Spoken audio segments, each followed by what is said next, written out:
My wife's ex-boyfriend came back to the country. He arrogantly wrapped his arm around my wife and sneered, "You're pathetic.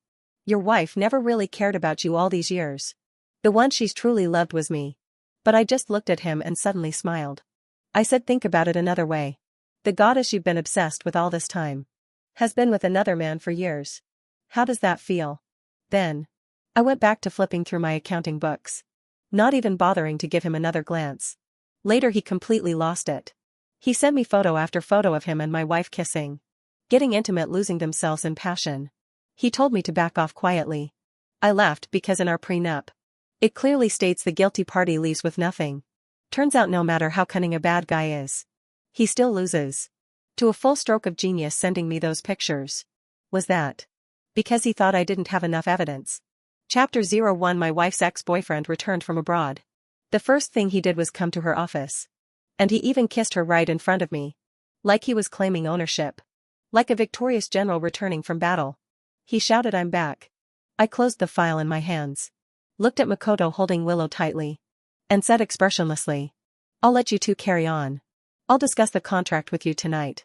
When I returned to my office, after meeting with a client, I found Makoto had already let himself in. He was lounging arrogantly on the sofa, legs crossed, and looked me up and down with a smirk. "You know your marriage is just a business deal, right?" He sneered. "You're pathetic. Your wife doesn't even like you." I looked at him and smiled. "Not as pathetic as you," I replied. "The woman you've obsessed over all these years. She's just someone others got tired of, must suck." Makoto froze, his face twisted in anger. "I'll win her back sooner or later," he shouted, before storming out and slamming the door behind him. I took a sip from my cup, completely unbothered. Everyone knows that Willow and I got married for business. She doesn't love me. I don't care because I don't love her either. To be honest, I was even looking forward to her cheating with Makoto. Our prenup clearly states that whoever's at fault must walk away with nothing. If she gets kicked out with nothing, I'll have both families' combined empire to myself. That's worth way more than a pretty face. By midnight Willow still hadn't come home. I washed up and went to bed, never once calling her. The next morning, I woke up and found Willow in the dining room, eating breakfast. After a quick wash, I sat down to discuss the project. We didn't finish talking about yesterday. She looked up at me, her beautiful eyes burning with anger. "Aren't you curious where I was last night?" she asked. I shook my head. "That's your business," I said. "What I care about is whether our company can secure the deal at next week's bidding event." Willow crossed her legs and pressed her lips together.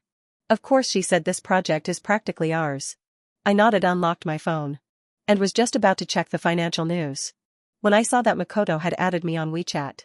The moment I accepted, he sent a photo. He and Willow hiking together yesterday. She was nestled in his arms, looking soft and tender. Completely different from the aloof woman I usually see. Makoto messaged, "See that? Your wife spent the whole day with me yesterday." I smiled, saved the photo quietly, and muted his chat. Half an hour later, Willow and I arrived at the conference room. Right on time. Makoto was also there as an observer. When the department managers looked confused, Willow gave a nod for the meeting to start. She quickly opened the presentation and explained. "This bidding project requires 200 million. Our company currently holds 150 million. The remaining 50 million is sponsored by Mr. Ito. Let's give him a round of applause." Thunderous clapping filled the room. Makoto raised his chin proudly. After the meeting, Makoto grabbed Willow's hand right in front of me. With a smile, he said, "Willow, I finally made it back. The city's changed a lot. Walk around with me." Willow looked at me with a complicated expression. I said calmly, "Go ahead. You really should spend time with our 50 million. Makoto's forehead veins bulged. He couldn't think of a single comeback. All he could do was huff and puff as he dragged Willow away in front of me. I didn't care. After finishing my work, I checked my phone again. Makoto had sent more photos, him and Willow shopping, watching movies, and looking all sweet together. I saved every one of them. As expected, all the scheming of a villain can't compare to a fool's sudden stroke of genius. He sent me all this. What did he think? I didn't have enough proof already?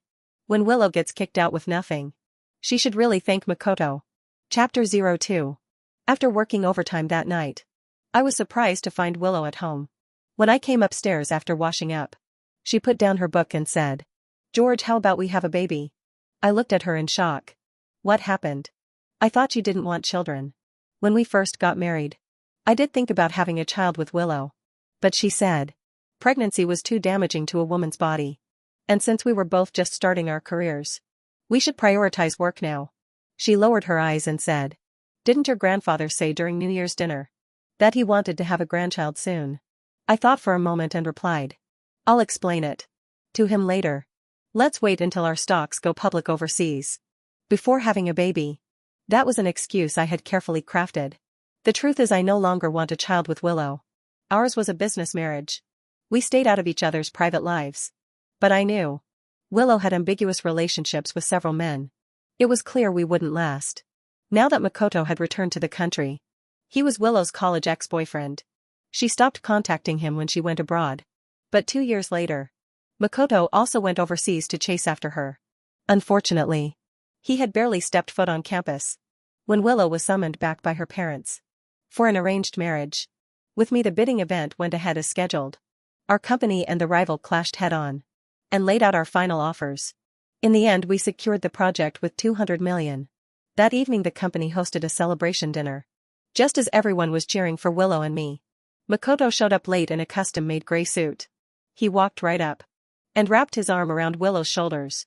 "Sorry the traffic was bad, I'm late," he said smugly. I looked at him completely unbothered. "No worries, we're just getting started," I replied with a blank face. The people around us began whispering, clearly speculating about the relationship between Makoto and Willow. Apparently the attention made Willow uncomfortable. She probably felt Makoto was crossing the line. Without a word, she gently moved his hand off her shoulder and frowned. "If you're late, then you owe us 3 penalty drinks," she said calmly. The air seemed to freeze. Makoto's eyes widened in disbelief as he looked at her. But seeing the cold look on her face, he forced a smile and quickly downed 3 glasses of wine. He even held his empty glass up proudly. A few people clapped, easing the awkward tension in the room. During the meal, Makoto tried to curry favor by serving Willow a dish. She pushed his hand away in disgust. But when Makoto leaned in and whispered something in her ear, Willow's ears immediately turned red. Not only did she stop acting annoyed, she even looked at him with eyes full of affection. In the soft amber light, the scene looked incredibly intimate. I felt nothing. Calmly I took a sip of wine. But in the next moment, a slender fair hand placed a piece of rib on my plate. I turned my head and saw the new sales manager Sophia.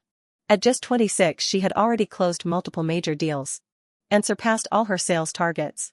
Smiling she said, "Mr. Wong, this place is known for its ribs. You should try them." She had 2 dimples when she smiled, quite pretty.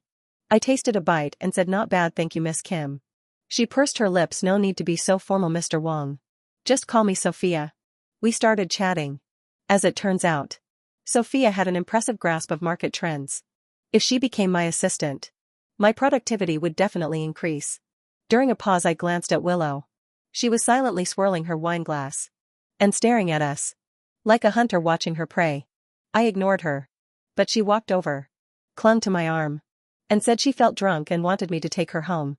When we got to the parking lot, I had just opened the car door when a voice called out behind me, "Mr. Wong, I had quite a bit to drink too.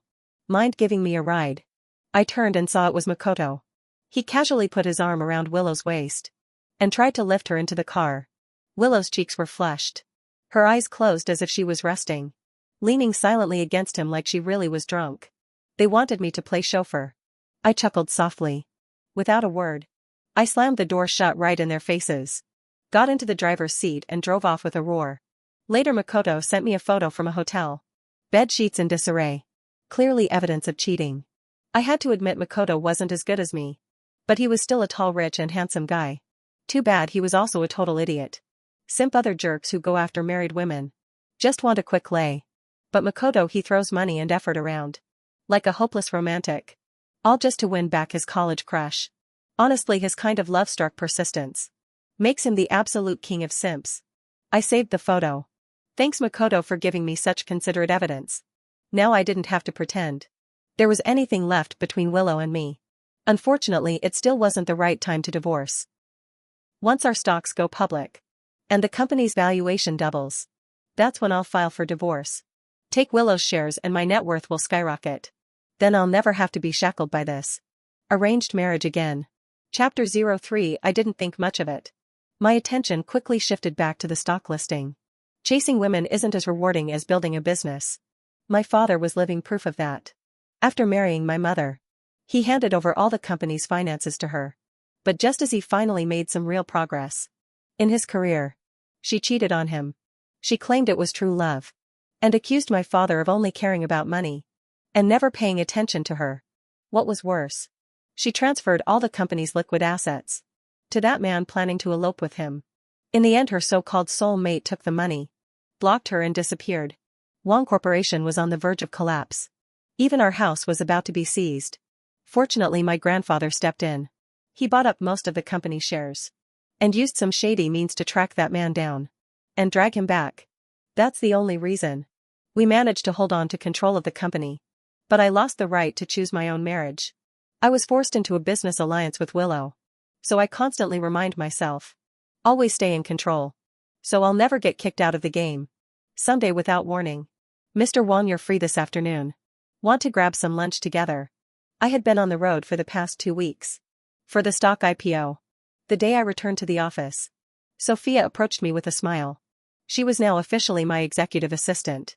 She helped me schedule everything and handled a ton of my work. 2 weeks ago, I had walked in on her arguing with one of our older staff members. That guy was full of himself. Didn't respect Sophia as the new sales manager. Sophia, being young, was almost in tears, her breathing ragged from frustration. So I stepped in and backed her up. Since she'd proven capable, I began entrusting her with more sensitive documents.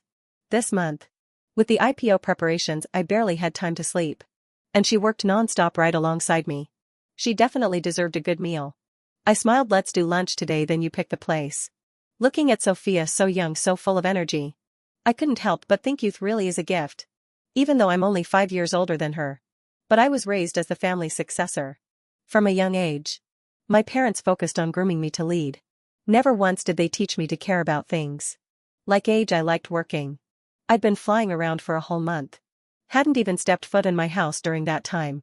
Willow sent me one WeChat message.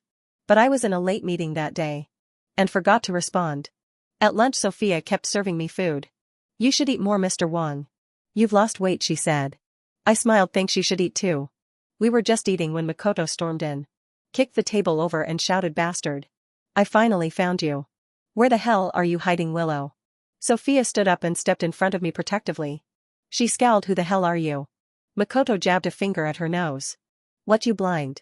You don't even recognize Makoto. I pulled Sophia aside and gave her a nod. Don't worry. Then I raised my hand and slapped Makoto hard across the face. While he stood stunned, I slapped the other side too. You. Makoto clutched his face, staring at me in disbelief. I shook out my hand and said, "That's the price for ruining my lunch. And by the way, Mr. Ito, asking loudly about someone else's wife in public. Not a good look." The diners around us started whispering, all glancing at Makoto and pointing. He snapped, "Cut the crap. Where is Willow?" Makoto looked like he was about to tear me apart. Expressionless, I said, "Ever since you slept with her, I haven't seen her." I casually pulled out a couple of napkins and wiped my face. This time the entire restaurant erupted. A wave of insults aimed at Makoto filled the air. Chapter 04. Makoto's face turned from pale to flushed. He cursed under his breath and fled in embarrassment. As soon as he left, I called the housekeeper. Turns out, Willow hadn't been home for the entire month either. That got me. Where had Willow been all this time? Mr. Wong, about the meal. Should I? Sophia's voice interrupted my thoughts. I frowned. Forget it, back to the office, we've got a meeting.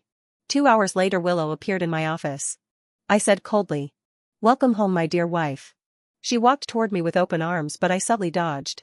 "Your boyfriend showed up looking for you," I said. He flipped my desk over. She blinked and asked, "Are you jealous?" She withdrew her hands and turned to look at me. I scoffed, "Please, next time you're seeing other men, leave me out of it." Willow didn't respond directly. Instead, she leaned on my desk, resting her chin on one hand.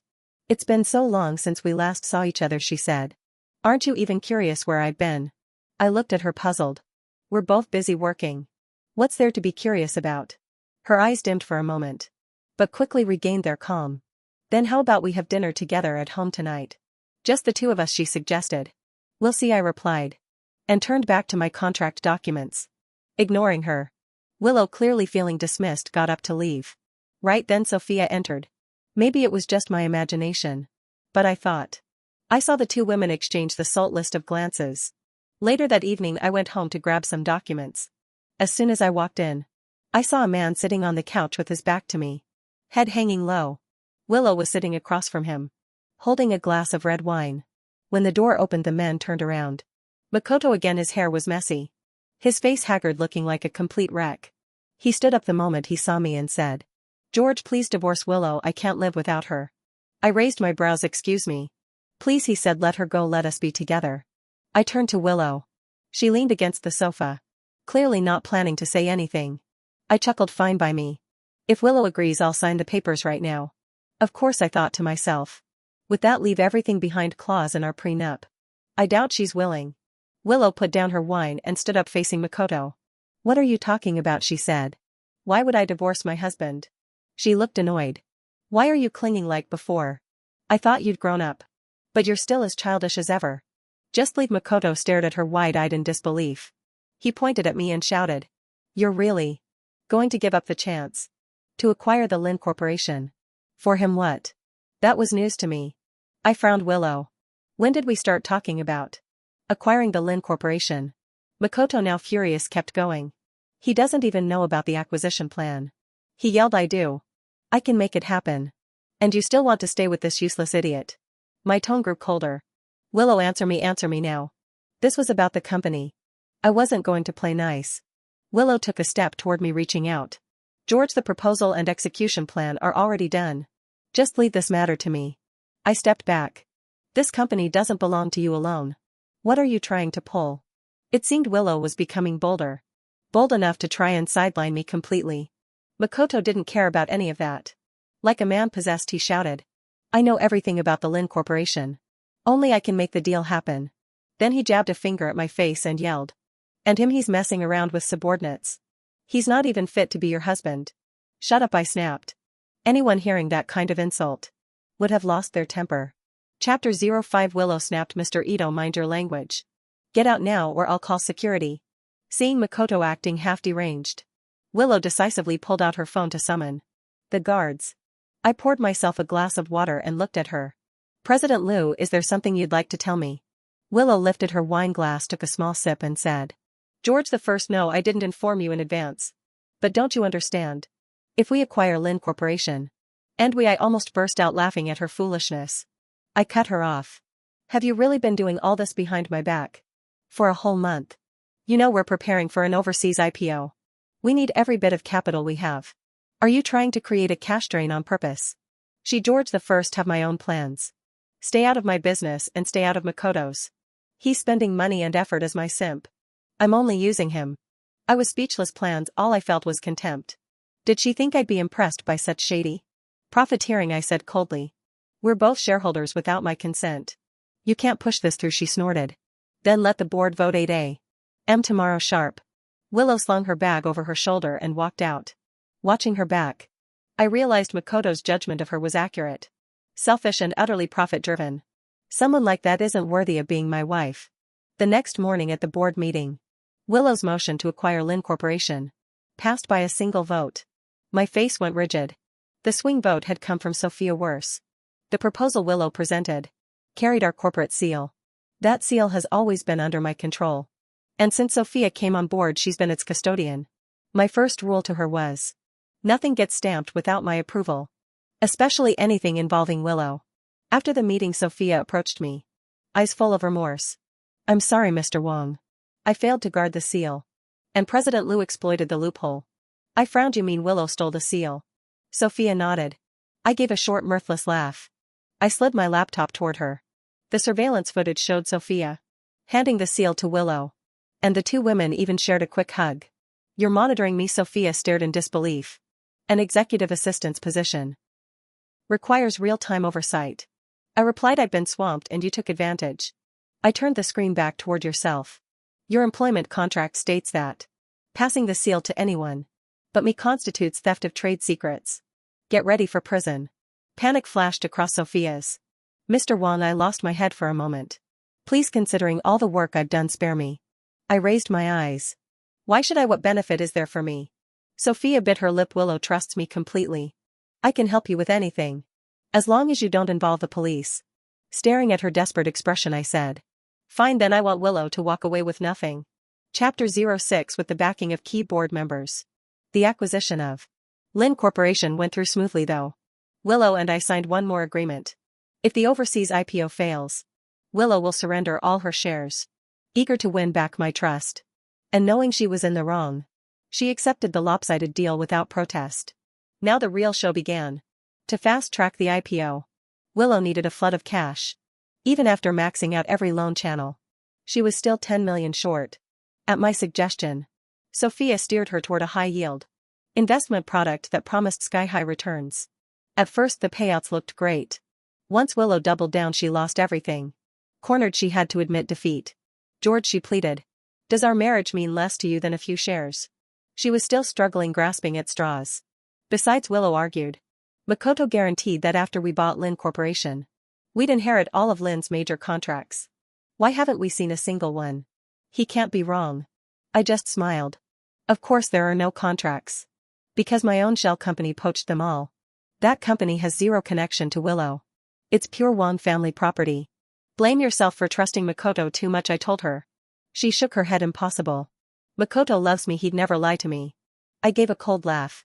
Even a cornered rabbit will bite. Why wouldn't a desperate simp finally wake up? Tomorrow Willow's 20% stake transfers to me.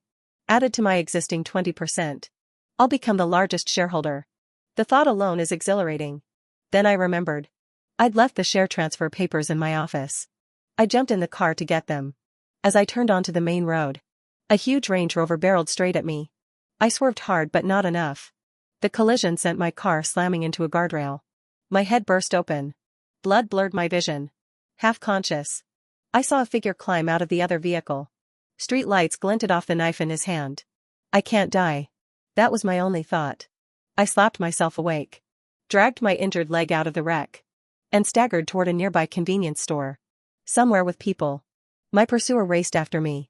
Already weakened, I was tackled to the ground. The blade hovered above my brow. I grabbed his wrist, but I had no strength left. Just when I thought it was over, a patrol car pulled up, sirens blaring. The attacker dropped the knife and bolted the hospital. I learned nothing was broken, though my head was gassed and my foot badly swollen. Who wanted me? Willow Sophia Makoto. After discharge I went to Makoto's place. His first words were, "You're alive." Realizing his slip, he quickly changed tone. "What do you want?" He glared and tried to shut the door. I lifted the fruit basket in my hand. "I'm here on behalf of my wife. To visit her devoted lover." And clearly I added, "You're disappointed I survived." He stammered, "I don't know what you're talking about." Chapter 07 Makoto avoided my eyes. The guilty looks at it all. My hunch was right. He wanted me dead. The only question was whether he had help. Sensing his weakness, I pressed the advantage. All this fuss just for a divorce. Easy enough, Willow's been removed from the board. But her family still has muscle. If you help the Lus right now, they'll welcome you with open arms. His eyes widened. Are you serious? I grinned, of course. First tell me who tried to murder me the other night. Was it you alone? He hesitated. I don't know what you're talking about. Oh, you know, I kept my voice calm. Certain panic flickered across his face. I only wanted to teach you a lesson. Willow bribed the driver to kill you. I found out afterward. Really? I narrowed my eyes. It's true. I had no reason to take your life. Willow came to me. She said she'd marry me. So my theory was spot on. Cornered Willow had moved straight to murder. If I died before the divorce, she'd inherit all my shares as the grieving widow. Too bad I survived. Now she can get lost. You'll get your goddess, I said. But you'll have to do something first. What do you need? Makoto asked eagerly. Right on cue. Go to the press, I told him. Spell out your entire affair with Willow. Word for word once your story hits the front page. She can't deny it. I file for divorce. You ride off with the woman of your dreams. How's that? Suspicion crept in. Won't that drag all our dirty laundry into the open? Everyone will know we're a pair of adulterers. Good to see you're self-aware, Mr. Ito, I smiled. Going public speeds things up. Sure, the photos you sent me are enough to win in court. But she might dump you to prove her loyalty. Makoto clenched his fists. Fine, I'll do it, but will I really get her? That depends on your own talent. Either way, I'm divorcing Willow. Determined, he nodded. All right, I don't care who becomes my wife. If she can't stand shoulder to shoulder with me, I'll cut the knot clean. That night the TV ran Makoto's tell-all interview, complete with bedroom photos and an audio clip of Willow accepting his proposal. I laughed. A brain-dead simp is both stupid and dangerous. Did he really think Willow would still marry him? After airing her secrets, she'd sooner kill him. Willow went berserk after the broadcast.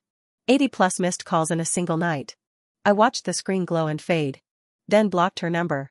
The next morning, Willow showed up at the office with her grandfather. Though past 70, the old man was still sharp and spry. I genuinely admired him. Starting from a humble wanton stall, he built Lou Group with his bare hands. He met my gaze with an apologetic look.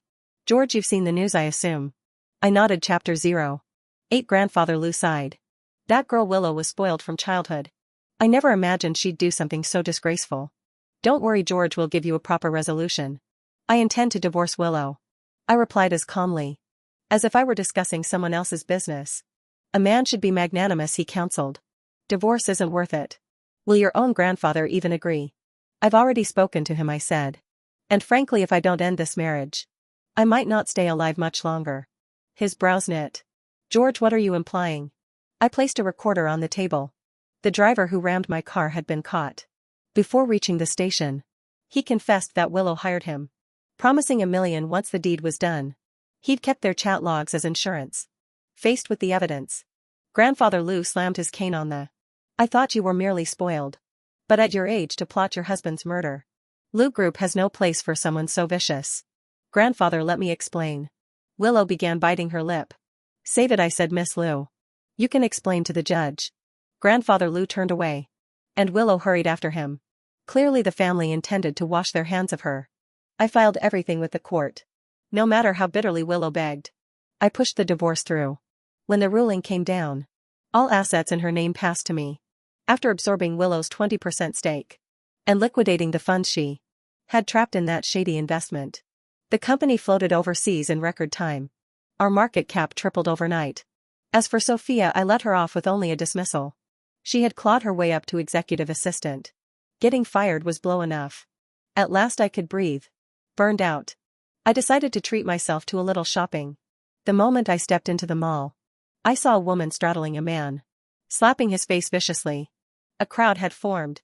No one dared intervene. It was Willow, and the man beneath her was Makoto. Stop it.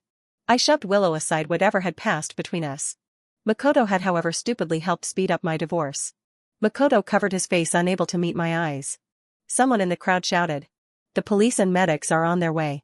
I turned to Willow. Gone was the once elegant socialite. Her hair was wild, clothes torn, eyes bloodshot. She kicked Makoto twice more. This is all your fault, she screamed.